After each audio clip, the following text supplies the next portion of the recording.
Hi, this is Brian Hoyland, also known as T.S. Dismas, is the Psychology of Heaven with T.S. Dismas.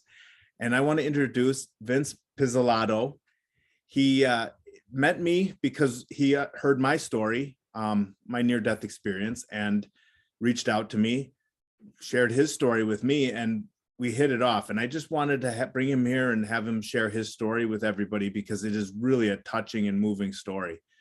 Vince, if you want to just start in and Sure. let us know. So my story, what I'll tell you about is kind of my death experience, which was really fast. It was really a quick thing, but it totally changed my life, to be honest. I was 19 years old. I was living in San Clemente, California, and I'm not sure why it happened. I was telling Brian that I have a floppy mitral valve. And I remember I was going to the doctors and they were saying that it was like slushing and kind of being kind of strange.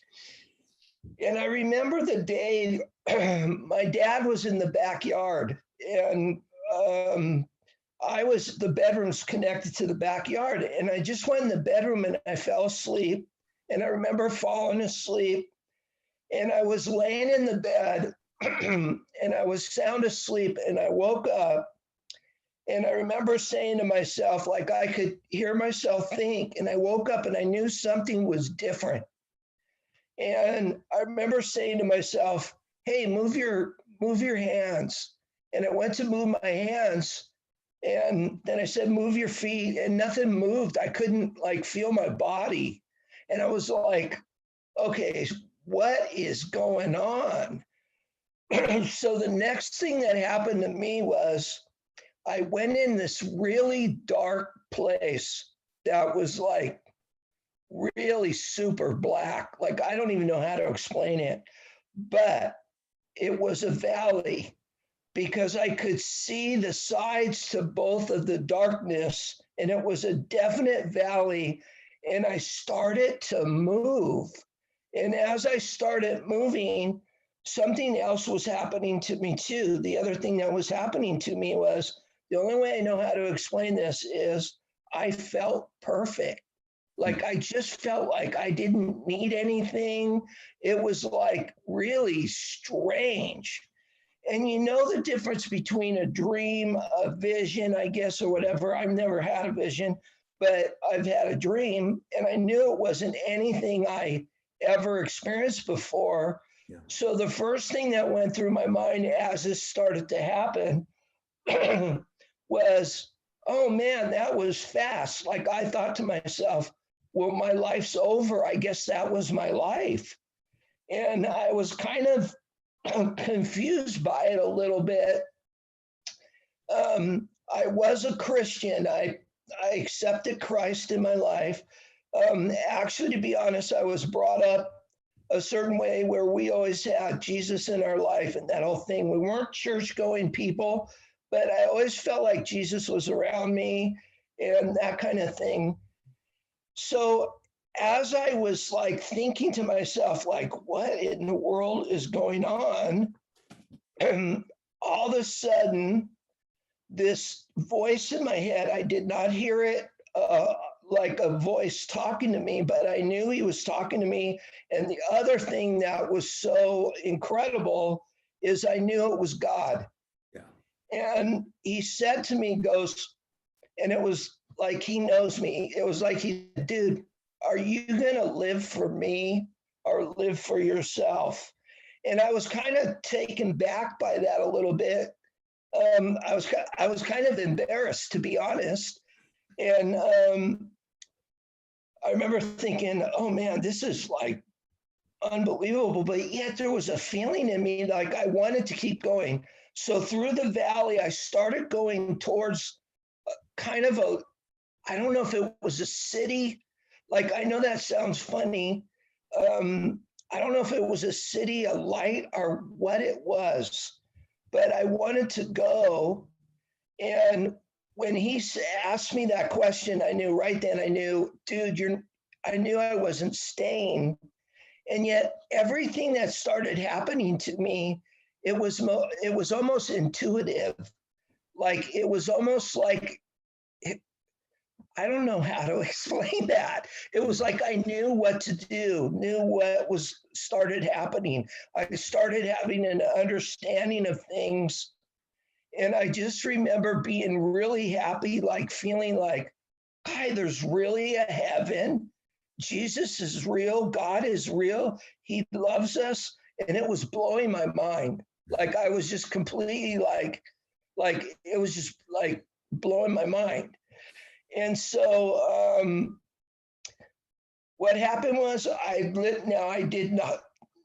didn't see a body or anything like that, but I knew, like, my feet went in my head.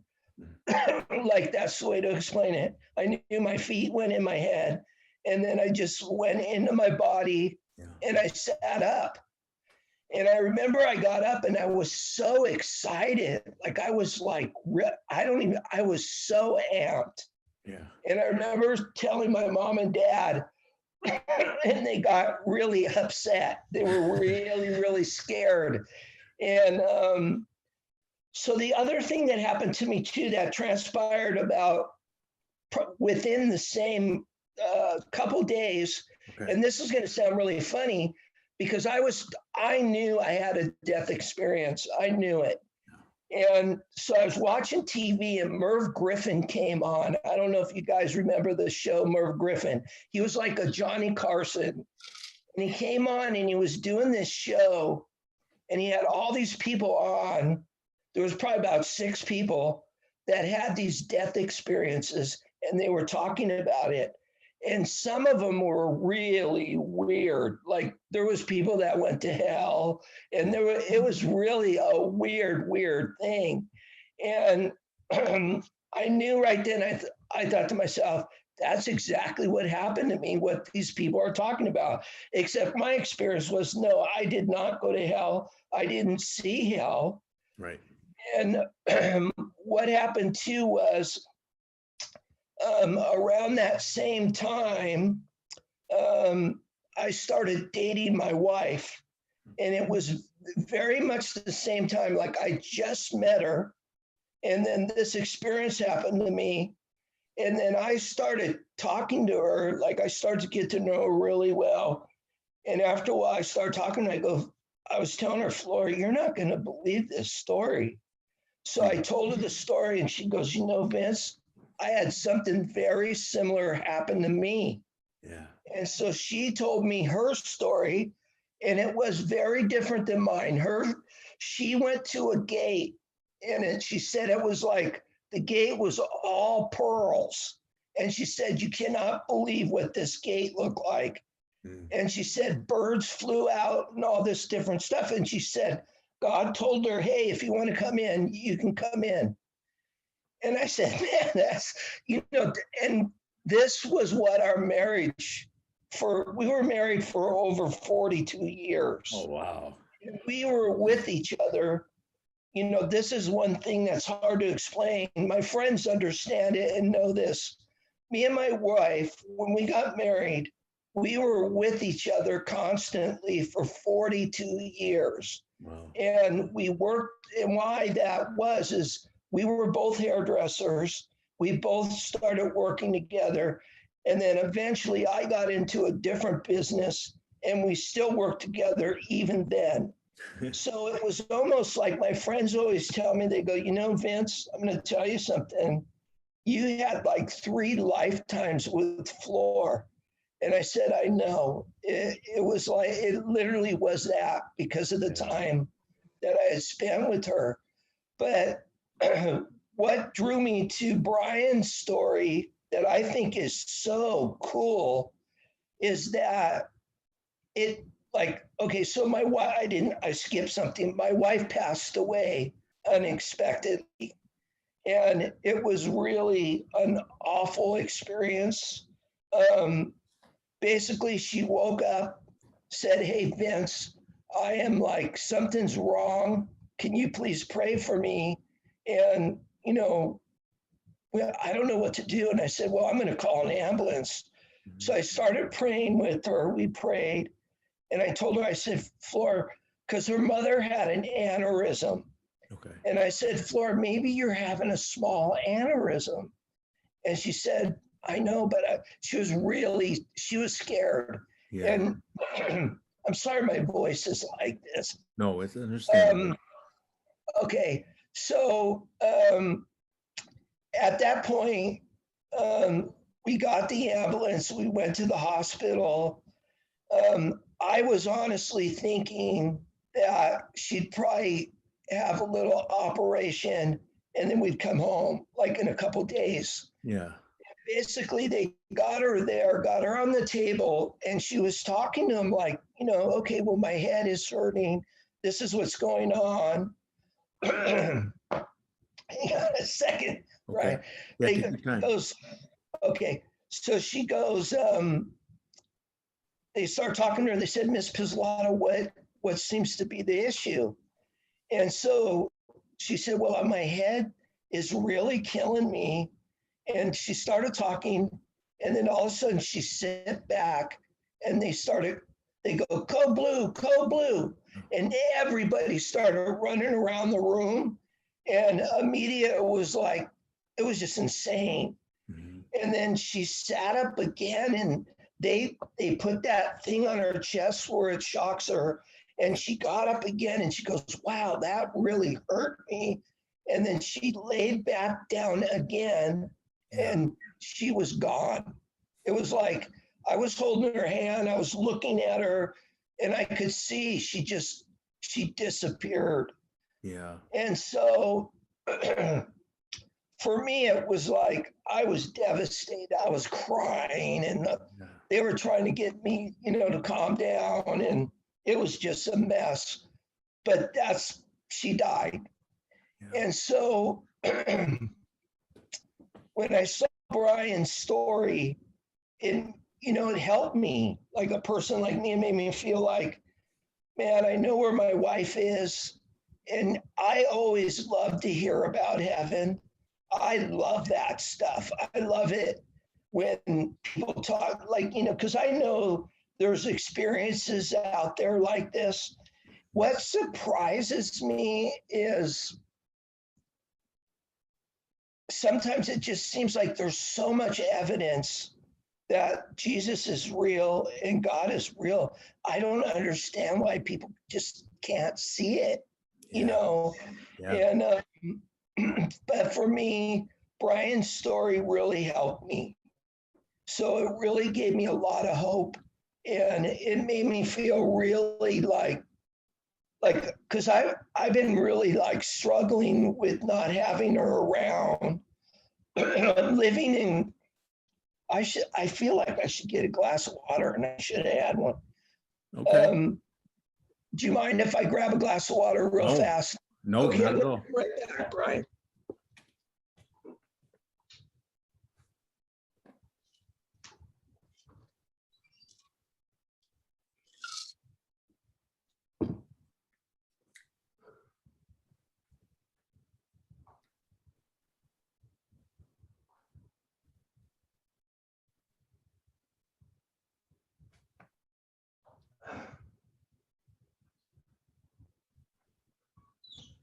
That should help me a little bit better. I don't talk to people.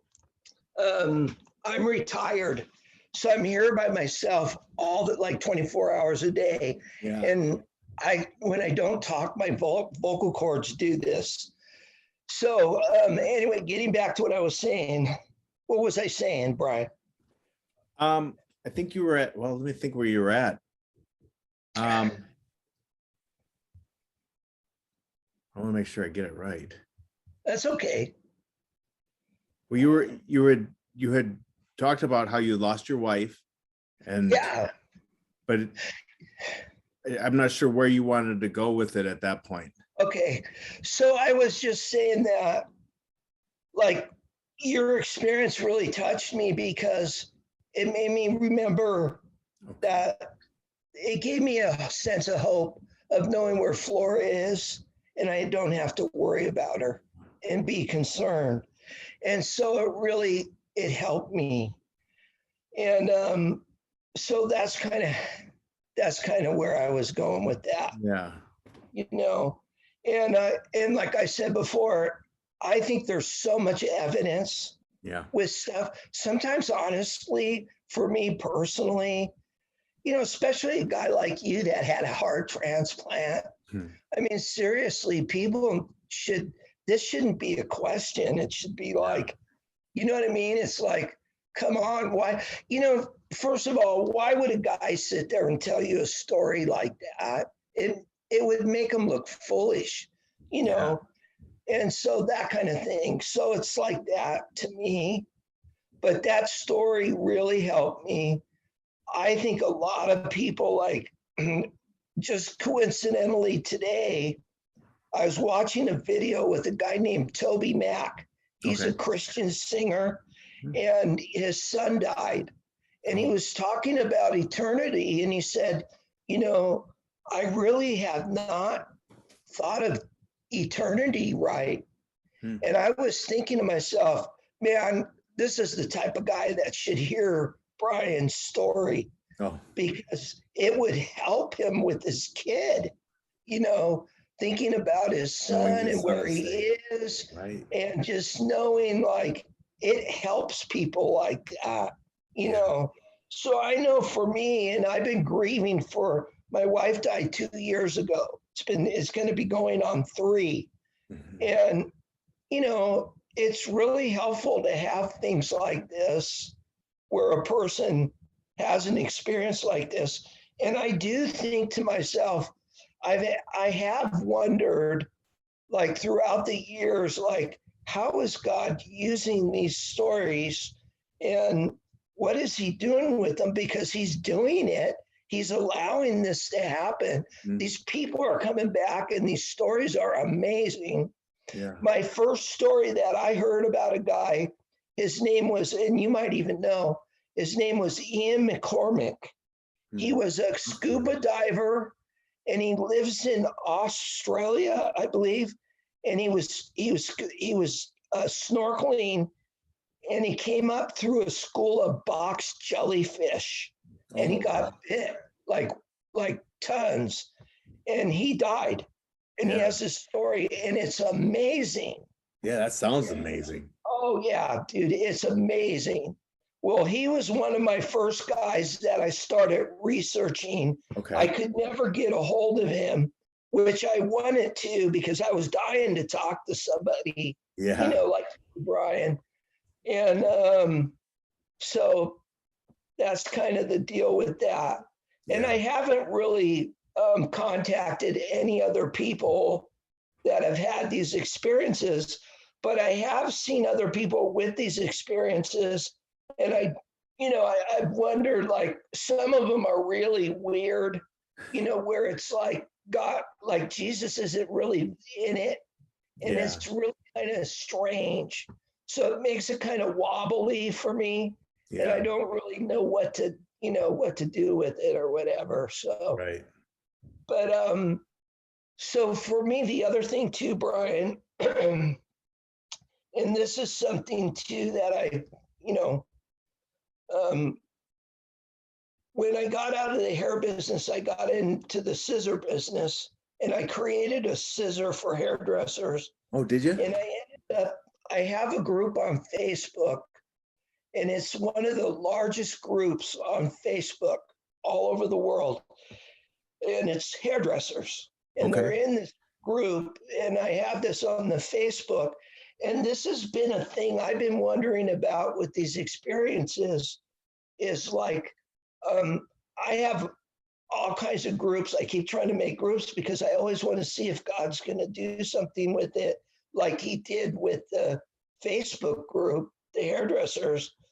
And the hairdressers right now, we're at 131,000 hairdressers in the Wow. group. Wow. But I thought to myself, I wonder, like with these kind of experiences, like I did that group, God's, you got in it. And I'm trying to find ways that this situation, like your story, can reach more people on Hmm. a regular basis where they can like reach you. And the thing that's so cool about what you said on your video is, hey, just call me, I'll answer you.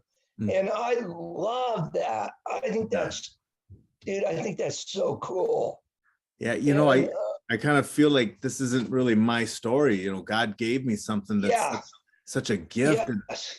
And you know, he also gave it's like he wasn't gonna force me to do anything with it, but he gave me like a change of heart to where I want to, because that's the whole reason I came back, was so I could share his love. And really, how else can I do it? I don't know how else to do it other than to tell people, hey, you know what? He loves you so much, because it's amazing how much he loves us. And I got to tell you, I'm so touched that my story helped you, you know, and because I really feel like those are the kinds of things that God wanted me to come back to do. And totally, just, you know, sharing his love, literally doing it. And what a cool thing, because I know for sure, you know, in heaven, your wife is so happy. There's you know, in heaven, there's no sadness, there's no worries, there's none of that stuff that we have down here. They get all the good stuff. And but yet our prayers for them, they're still, you know, they still love that. I'm not sure how to explain that, because I could feel the prayers. You know, I was dying as I was up there, my body was dead, but people were praying for me because they knew I was in the hospital. And I still could feel those prayers and just the power of it, and that people cared about me. And, you know, and we still have a relationship with them. They're not gone from us. They're just in a different way. Yeah. And I know I'm going to see her again. Yeah. And I know in heaven, we're not husband and wife. I understand all that, but I'll see her again. And I know, like, I'm happy that she, you know, is there.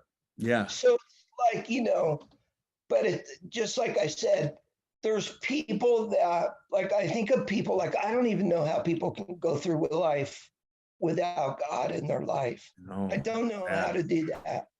And but these stories, like I said, like I've been asking God for a long time, and my wife with me. Like, my wife has seen a lot of the people that have looked up and showed her their stories, and we've talked about them and stuff. And I've always been like, I think I've been driving her nuts with it, to be honest with you, because I always come home and look up these stories, and then I would dig into them, you know, try to see what they were about, and I would go deeper with them, and then I would talk to her about them, you know. And I've always wondered, God, what you allowed this to happen to me. My thing, like I said, I was lucky if it was 3 minutes of an experience, and it changed. 3 minutes changed my life.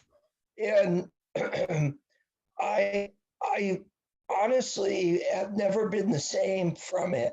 And it always, like, my wife would always say to me, if she felt we were going in a certain kind of direction and we'd start talking about things, she'd always say to me, now remember, are you going to live for yourself or me?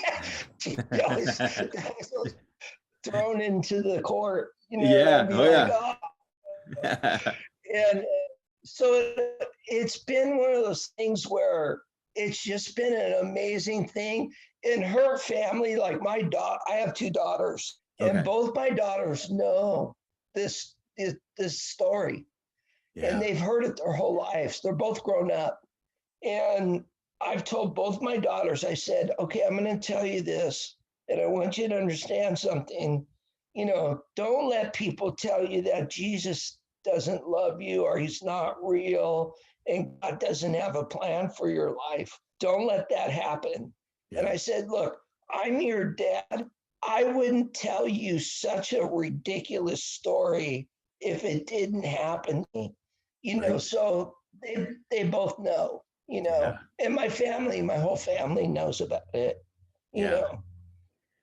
So I really like that part, though, you know, how you heard him say, are you going to live for me? you know.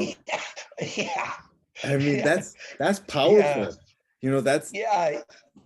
Yeah. I've heard that before, and that's the thing that I think Oh, it really makes uh, me amazed, because it's a common theme. A lot of people hear that uh, because, you know, really when we're down here, it's hard, I think, for people to understand that we have the ability to live out the example that Christ left for us, you know. And like when we yeah. suffer, when we're hurting, he understands all those Yeah. things. He's feeling exactly what Yeah. we're feeling because he's with us, but he also lived a life that he knows what it feels like to lose things and to suffer and to hurt. Yes. And when we Yeah. turn those things over, basically accepting that, hey, this is what has happening right now in life. I have this happening. I'm going to face it and I'm going to deal with it. I'm going to trust in God that I'm going to get through it. It may be hard. I might feel like I can't make it, Yeah. but I know he's with me. And when we do those Yeah. things, that wins his heart like we can't even imagine. You know, I it's know. it's Yeah. just so amazing how much he loves us, particularly when we're following his example with trust. It's Yeah. just such a beautiful thing. Yeah. And one of the things that's interesting in too, and I have thought this to myself, I've thought, God, there's a lot of things in my life that if I wouldn't have had this experience, I don't really know how I would have responded to it. Yeah. And and I know that he wants me to trust him. That's been a theme, like the three things he told you about um, uh, pray more, Yep. and then that whole thing. Suffer That joyfully and share his love. yes, Yep. yeah, and that was one thing. Like and I don't want to try to get into it because it's kind of it's kind of hard to explain this. Okay. Before my wife died, um, I wasn't sleeping for weeks at a time. My feet went numb, Yeah. and it was a really weird experience. And it was getting to a place where I was like getting really messed up. Like I was getting, uh, like I was hallucinating a little bit Yeah. and that kind of stuff. And so my wife was getting really scared. And we were going through this before she died, you know. And one of the things I didn't tell you, Brian, is 7 years ago, yeah, it's maybe 8 now, I had a brain tumor. Okay. And that was another thing. Like I went she came home one day and she's like, Vince, I don't want you to get upset with me, but I'm going to put you in a car and I want to take you somewhere and I don't want you to fight me. And I said, okay, what we did. And she goes, just get in the car. So I got in the car and she took me to the hospital. Yeah. And so we went in the hospital. I'm like, what are we doing? She's like, never mind, just do what I say. And I trust her. Right. So I said, okay. So they take me, she's talking to them and put me on an MRI thing, whatever that machine was, and did a scan of my brain. I had a brain tumor the size of 2 golf balls in my brain and removed it. Wow. And that was like 8 years ago. Wow. And so what I was going to tell you about was the sleeping. What I thought was happening to me was I thought because they removed the brain tumors, I thought maybe I forgot how to sleep. Like I thought my brain didn't know how to sleep anymore. And so that's what we were going through before she died. But they removed the brain tumor. In fact, it's funny because one of the things she brought to the hospital was I bought this book, 20 Minutes in Heaven, from this guy that died, and she brought that book to me. And I really did think in the hospital I was probably going to die because they told me more than likely you're going to be a vegetable and all this different stuff. It was insane.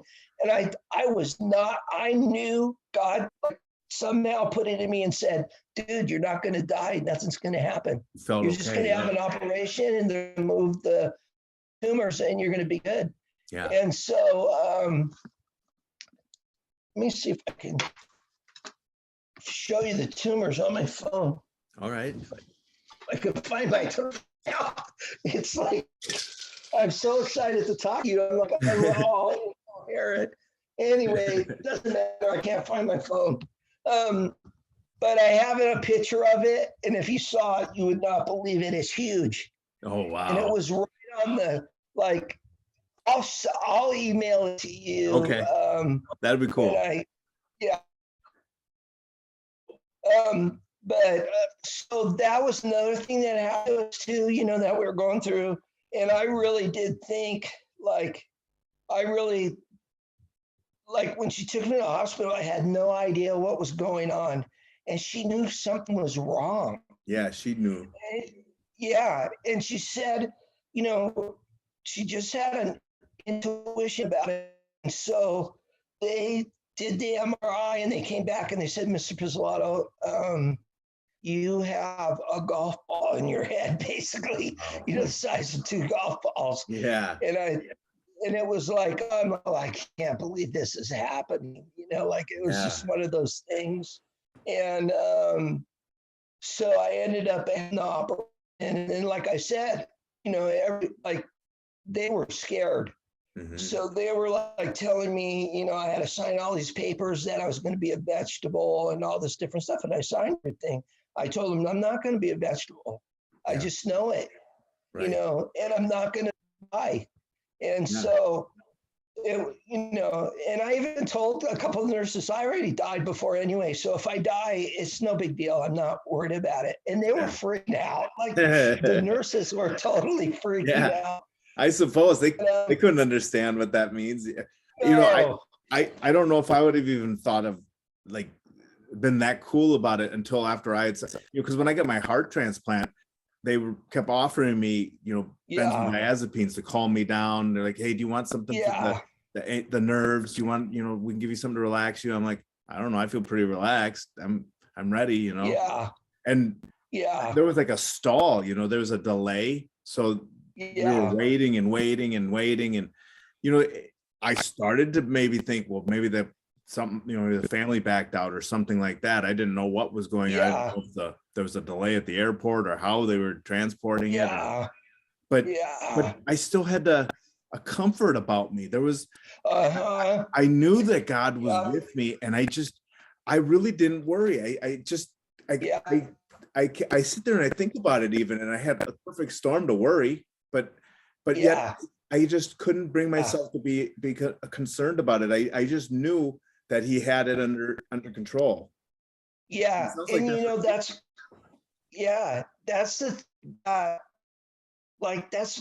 an example of like when this happened to me, if I wouldn't have had that death experience, I might have handled that differently. Like you see what I mean?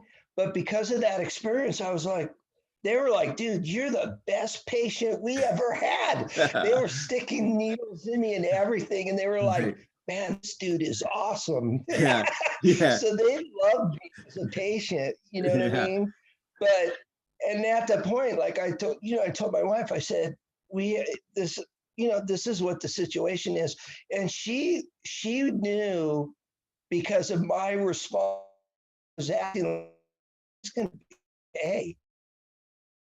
And I think she was really concerned because she didn't expect that either. Like she didn't expect me to have a brain tumor.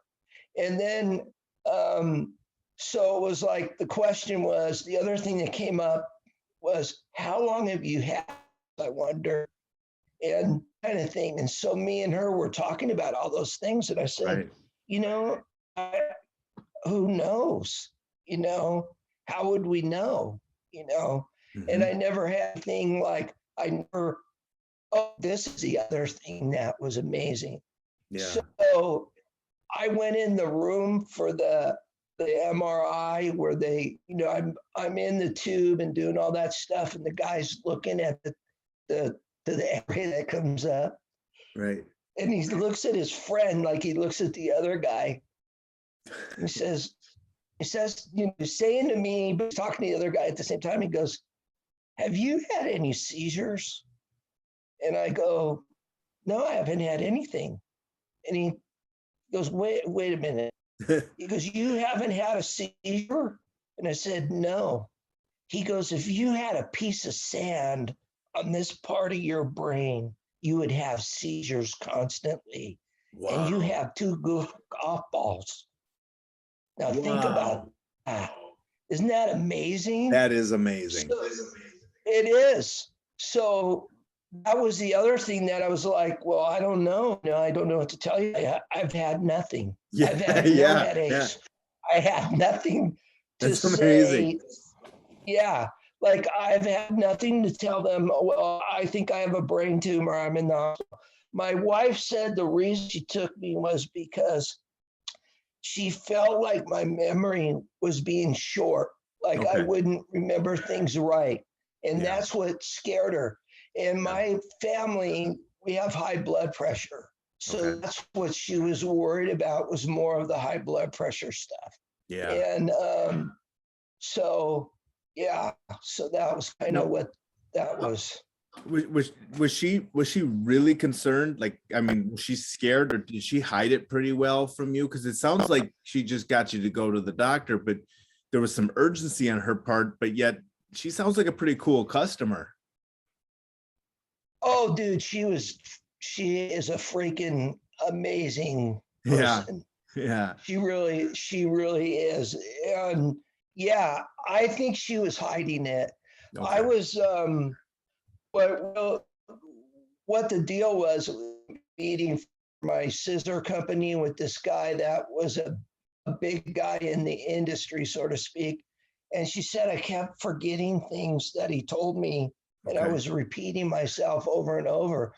And and then she just thought there was weirdness, and she just had that sense of, I'm taking him, and oh, Yeah. this is what's going to happen. So, yeah. Yeah. And I don't know. I honestly don't know if this has been like, if it was something that was going on for a while and she getting concerned, Like it something started with me. building and Yeah. So I don't know if it was that kind of thing or not. I honestly don't know. yeah. Um, I just know that she knew if she would have said, "Hey, Vince, I'm taking you to the hospital," would have probably said, "No, we're not. We're not Yeah. going." Because Right. I'm like that. Yeah. She I'm like, just a yeah. typical guy. Yeah. She knew the better way to get you to go. And Yes. yep.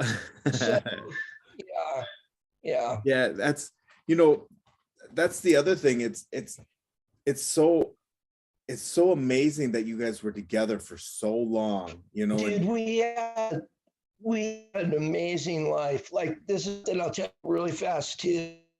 So we moved all over the U.S. quite a bit because of my company, so to speak. Just because of what I was doing, and my cat's starting to go off. Actually, it's her cat, and I oh, is wanted to it? put him to sleep because it's her cat, and Yeah. I have her cat. Oh, And she loved this cat, and I just couldn't. I had to keep him, and he's yeah. just such a pain. He's a pain, Yeah. but But you can't get rid of them because you love them now. yeah, exactly. Yeah. So, so anyway, my one daughter's a model, and she started getting some modeling jobs and all that kind of thing. We were living in New Jersey at that time, in Bricktown, Okay. New Jersey. And my wife said, "You know what? Why don't we buy a fifth wheel and we'll travel the US, and we'll go out and we'll take Shay and we'll take Terry. I mean, yes, I have both daughters, and we'll homeschool them and we'll go on the road." Went out for 5 years with my kids on the road, Oh, traveling wow. all over the US, doing, that whole thing too. So we honestly have had just an incredible life together, Yeah. like with all the stories of that. Like, I don't even have that stuff I don't even have pictures of it, the Oh, fifth wheel and the truck and all that stuff. But we were on the road for 5 years that's living in a cool. fifth wheel. That's Yeah. cool. And my daughters hate it. Like when I tell people, she's like, "Oh," my daughters are like, "Oh, dude, you're like, oh, I hate that." They hated it. Yeah. So I loved it. And then I'll my wife bet. started, yeah, my wife was like, "Dude, we got to get out of this fifth wheel." Terry's growing up, and she's in a, a tin can. Yeah. So yeah, so Yeah. Once kids get we older, ended it's up, probably hard. yeah, it was really hard. So there was Yeah. like four of us all in the trailer all the time, and it was just really hard. But It for was a a while big though, size. I mean, it was a good. that's a Go really ahead. a cool experience though for a while, because Oh I mean, how many yeah, people get to travel and actually see the country and learn about it at the yeah, same time? yeah, That's a great experience. Kids can benefit so much by being with their parents, particularly for that yeah, important period of time.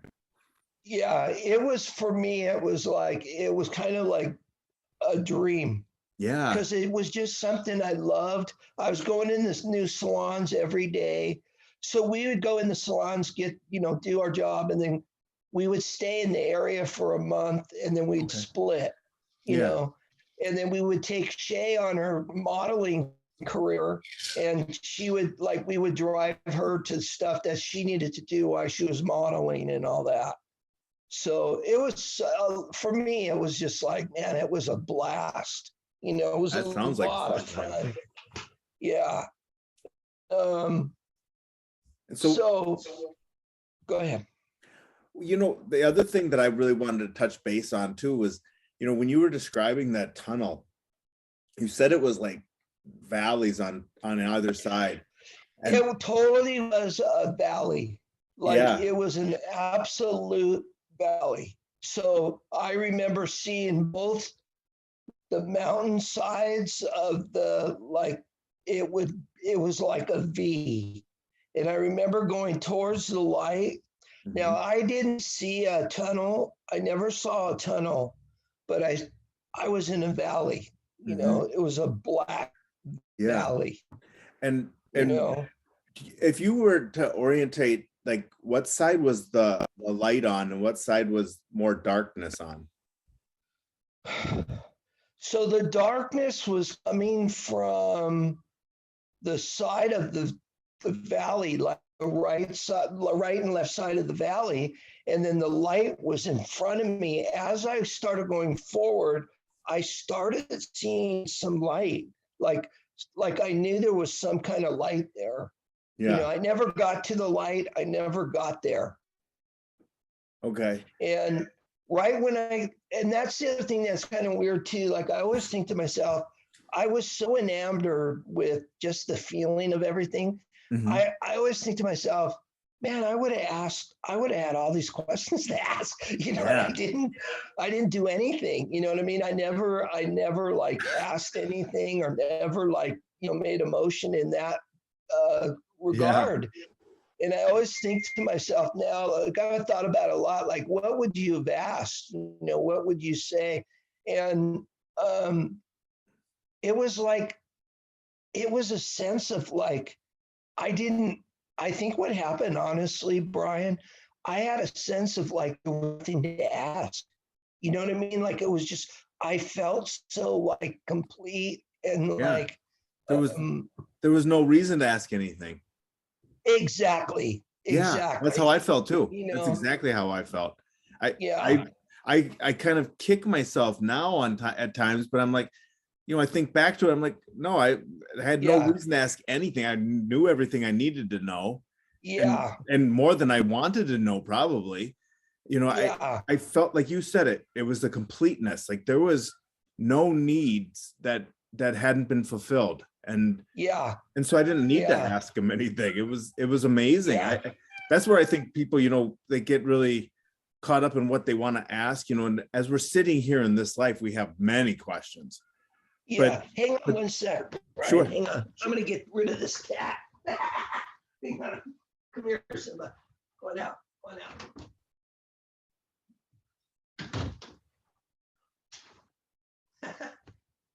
Oh, here's my phone. Might be able to find that picture. I was sitting on my phone,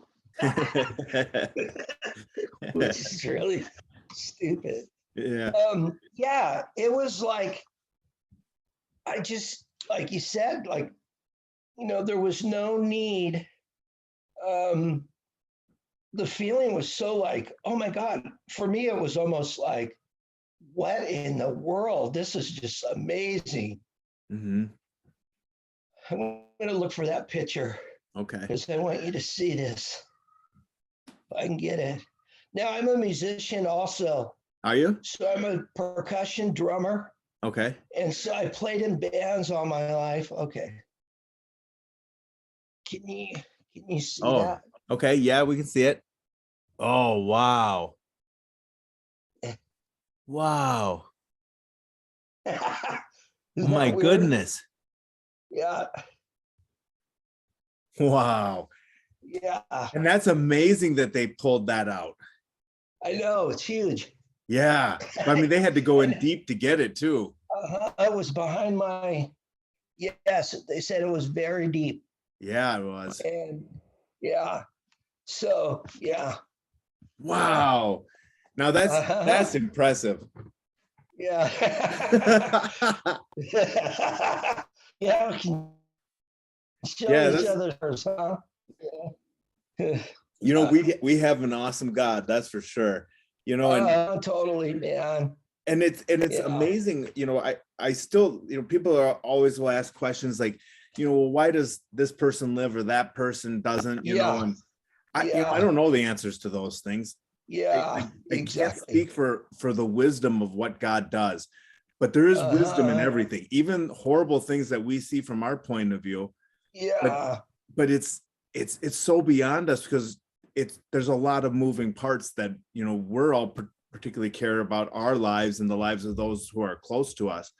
But God's got to worry about everyone's lives and how that all interacts. And it's weird because like I remember after the experience thinking, and this is the that's really hard to comprehend, but I was like, that dude knows everybody's hair on their head. He knows every single hair.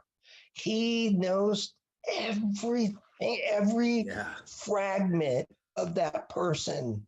And I can't comprehend it. I know. But after that experience, I knew it. Like I had that understanding. Full confidence of it.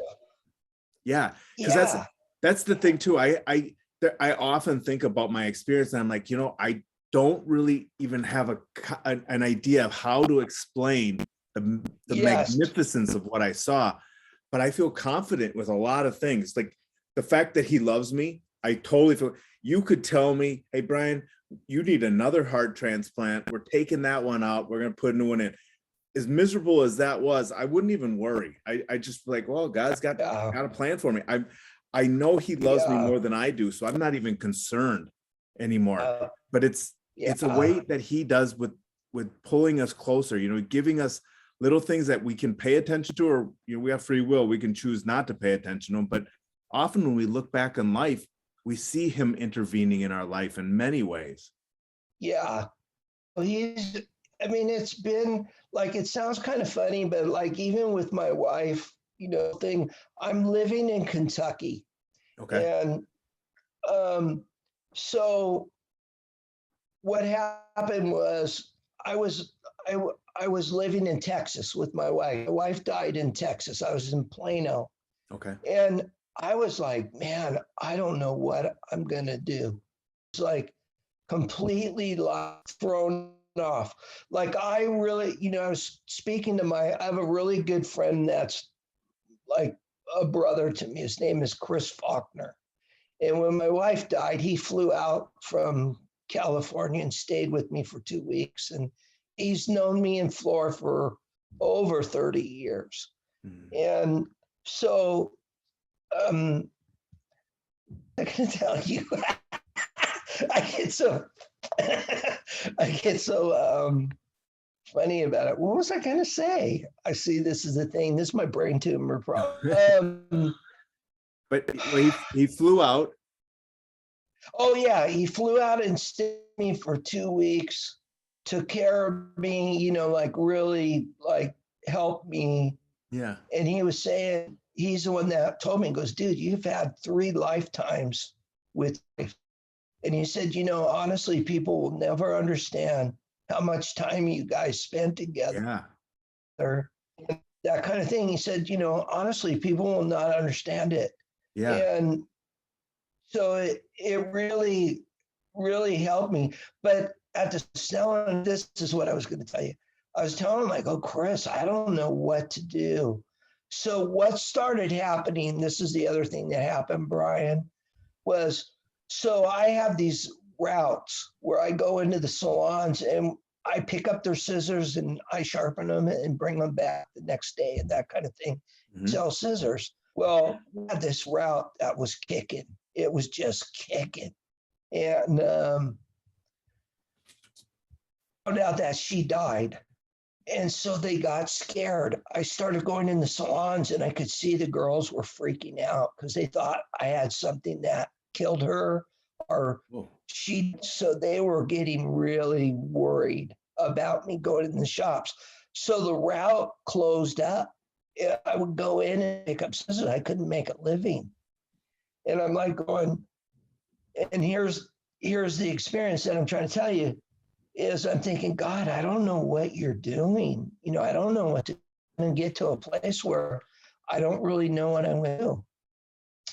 And so I started looking up on the internet, like play other states that I could go to. And I started looking for, you know, houses and things like that. And this KY kept coming up, and I didn't know it was Kentucky. And I kept looking and looking, and this KY would come up all the time, and I would go, what state is that? So I looked it up on the phone, and then I put in hair salon suites. And when I put in Kentucky, tons of shops came up, just tons. And so I said, okay, I'm going to Kentucky. Now, me and my wife, before I thought she was going to live another 20 years. You know what I mean? I thought another 25 years with her at least in our life. Yeah. You know, and we flew over to Tennessee and started a route over there. We were going to move to Tennessee. So that was our plans. We were going to leave Texas. That's what I was trying to tell you. We were going to leave Texas. We were going to sell that route, and then we were going to go to Tennessee. Yeah. So we flew over to Tennessee. I started out over there and started it going, and it was really neat. We did really well. And so that was the initial plan. So that's where I thought, you know, we were going. But then when she died, all that went up in the air. And then when I started going in salons and people were like, I could see through them, you know, because you can tell, like I could tell they were getting really scared, and I could tell they didn't want me to go in there. So I said, you know, God, you know, I don't really know what I'm going to do. So my daughters came over and, you know, they were telling me, hey, Dad, you need to start doing this.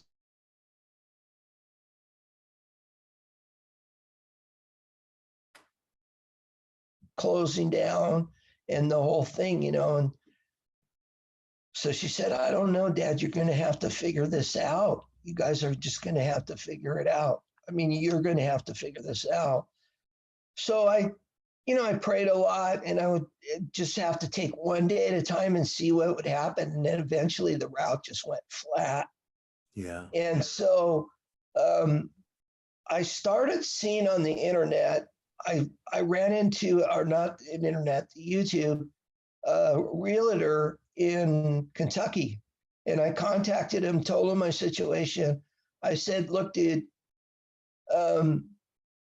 I have a situation where I need to make a decision and do something. Otherwise, I'm going to get into some problems. So he found a house, and he showed it to me on the internet. I said, okay, put an offer in, I'm going to buy it. And that's what I did. And so that's how I ended up in Kentucky without my wife. And then I started servicing the salons here. And then that virus thing started coming back. And then the same thing started happening a little bit. I could tell people were like, you know, so I backed off a little bit. And now I'm starting to go back out. Now it's starting to, you know, go back. I can go back out. So do you think that the people were maybe maybe not necessarily scared? Do you think that they might have been just unsure of how to talk to you after you lost someone so significant to you? No, because no, they were scared. Like, I mean, it sounds bad, like they were being weasels, but they really weren't. They were scared. They had a reason to be scared. You know what I mean? Okay. They knew Flora was so healthy, dude. She was like, she, her, her health was unbelievable. Yeah. And I thought she'd probably live to be 90 easy. And so they were very apologetic. Like when I would go there, I mean, I had girls cry, you Yeah. know, and they would break down. And then I could just tell that they were worried. And I could just see it. You know, you can just tell that, you know, they were Well, thinking, how you did your know, wife die? how did what? How did your wife die? She had her main artery in her brain ruptured. Yeah. And so they said, like, It, when she, so it was an aneurysm then. oh, yeah, totally. Yeah. And they were like, you know, they eventually told me, you know, hey, she's not going to make it. And I was like, I thought I was hearing things. I Yeah. mean, literally, I was like, what? And I'm like, Oh, oh, that's terrible yeah. that happened to you, because that's, Oh, dude, it was so awful. It's the hardest thing I've ever been through. well, especially And with all those separations. I mean, it was, even trying to, I know is a lot of times people try to put themselves into work to distract themselves, and yes, try to yeah, keep life going on, and that was something you guys celebrated together, and then yeah, to have people treat you that way. And yeah, regardless, I mean, people are healthy all the time. They look real healthy. I look healthy. yeah, I'm not that yeah, healthy, but yeah, people do die, and it's a split instance. Mine was like that. yeah, Mine was they yeah, called it sudden death, sudden yeah, cardiac death. And it's those are things that happen, and I'm so sorry that happened to you, because yeah. It that's was really hurtful. horrible. Yeah, it was very hurtful. But you know, like I said, Brian, it's like God really took care of me. For one of the things was um, just the way He put everything together for me to leave and Yeah. get me over here. He put me in a safe place, and Made things come together. yeah, he made things work out where it wasn't like, you know, too bad. I mean, the funny thing is, I have a Prius, a little Prius car, and I Mhm. literally put every inch of that car. I put everything I had Mhm. in that car and drove over here. And the other thing the other thing that was so hard was I would get all her stuff and I had to take it to the Goodwill Oh, and that kind of stuff. It was so like devastating.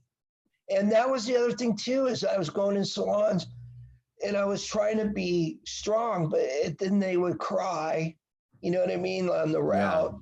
And it got to a place where it was really, really tough. But Yeah. I got through it. You know, I got Yeah. through all that stuff and I got here. And you know, now I'm on another chapter of my life. And it's really weird to think, you know, like I'm not married to her. Yeah. It's really weird. I don't know how to think of it. Yeah. And so, yeah, you know, Yeah, that's a heavy loss. I mean, I I I don't know how a loss like that would feel, but I got to imagine that you feel like she's still there. Like there's parts, yeah, you know, yeah, yeah. I have a sense of that, but I do yeah, know, like, like I she's don't gone. really, I don't really try to talk to her or anything like that. Right. I just, I really, I really am more like she's with, like I tell God all the time. I get up in the morning, I tell God, can you please tell Flora if it's allowed that I love her? If Hmm. you're allowed to do that, Oh can you yeah. please do that for And me? I'll tell you this from my experience, what I felt like was my kids were still going to be able to communicate to me whenever they did. They happened to be sleeping, so I didn't get to actually experience that when I was there. Yeah, But yeah, I know that it felt like that was going to be an option. Like I would know when they're praying because I'm with God and all prayer goes to God. So I know what he knows. And, so it wasn't like that was going to be hidden from me. Yeah, and I that's felt kind like, of cool. yeah, it's really cool because I have a much deeper appreciation now. I know that if, God forbid, I don't want to lose one of my children, but if I did, I know that relationship doesn't end because one of us is not here. Same thing if I go, my kids, they know, I tell them flat out, you better pray for me and you better pray to, up to God and ask me to do stuff where I'm standing right next to Jesus. I'm going to go like this. I'm like, hey, Jesus, you got a prayer. They got one right here. I'm right there. I'm your best advocate. Ask me. So, I mean, that's how our relationship is. It just never ends. And it's always connected to Jesus. Yeah. And in that, it's just, 40 years. How long have you been married, Brian? 20 years. Okay. So just double it. Yeah. And, it's seriously, it's a mind, and particularly the fact that you guys were together all the time. That's so much more. Like you said, people aren't going to really understand that until they actually do that math in their head. Yeah. Yeah, it is. And honestly, we didn't have a perfect marriage. No, it's always work, but I loved being with her like that. That's like the biggest thing to me now. It's such a awesome thing thinking, because we get up in the morning, honestly, Brian, and we'd say our prayers together. And then we'd say, God, okay, your will be done on earth as it is in heaven. What do you want us to have today? Let us have what you want. So tell us what to do. And we did that together for 40 years. Yeah. So I honestly, and that's the companion I miss, that I miss that stuff. Yeah. So, yeah. Yeah. That's, it's just so amazing how we get such wonderful things in life. And, and life it's fragile. We get better enjoy it while we have it, but to think, 41, 42 years of time together is something that no one can ever take that from you. That's such a wonderful gift that God gave you. Yeah. That's beautiful. Yeah. Hey, do you want to tell a little bit more about your, if you send me some information on it too, I'll put that in the description, but tell a little bit more about what you're doing now. I'd like to make sure that we get people interested in what you're doing. Get you some free advertising here. Well, I'm servicing all the hair salons, and we sharpen and sell scissors, and I go into the shops, pick them up and bring them back the very next day. Okay. And then I always tell people this. I always say, we don't spin scissors on the little record players. We sharpen through vibration and water. It's more microscopic. Okay. And so that's kind of the deal, Yeah, that's actually pretty cool. Yeah. And they just get a hold of me on Facebook, Vince Pizzolatto. Okay. And they can get a hold of me through there, as well. Yeah. And I, honestly, Brian, that's the thing that I love about my career. I cold call all day long. Like I can go out and just go in the shops and go walk in and talk to them. And I love it. Before I was a hairdresser for 16 years. And what I did is I would do hair during the day. I played drums at night and percussion. And then I would, do the scissors too, so that's always been, I've had those three things that I've kind of, done. Yeah. So, yeah. That's awesome. Yeah. I was going to ask you, what do you do, Brian? I'm a therapist. Oh, that's fantastic. Yeah. Yeah, that's neat. That's really cool. So when you do this thing, are you going to put it on YouTube or how? Yep. So because I want to get a copy of it is what I want. Oh, all right. Yeah, I can send you one through the email too. It might be kind of large, so I'll have to see what I can do to get that. But otherwise, it's maybe for sure going to be. Yeah, if you get it on YouTube, Yeah, oh, it'll Then be I on can YouTube for sure. Oh, great. Then I'll just grab it from there. Don't worry Yep. about giving it to me. I'll grab it Okay. from there. All right, Yeah. cool. Well, Yeah. you know, I also want to keep, I'm going to go ahead and stop the recording, but Okay. Yeah. you know, well, I'll just stop the recording and I'll tell you the rest of the stuff under that. Yeah. But thank Go you ahead so and much, start. Vince, for sharing your Oh, story. dude, not, you know, honestly, I am so excited I know you. So I'm going to be bothering you all the time. Oh, you won't be bothering me. No, really, you Yeah, won't. no. I enjoy talking with you. I've already Yeah. enjoyed it. And actually, you know, I remember if I hit end, then it stops it. So we got to say our goodbyes now, because then Okay. yeah. All But right. Go ahead. yeah, for real, you can email me and message me whenever you want. Me and you, we're Yeah. cool. Stay in contact. Absolutely. Yeah, Yeah. absolutely. Yeah. All right, brother. All Well, right, have a man. good night. You too. All right, take care. Okay. All right, God bless you. Bye. Yeah.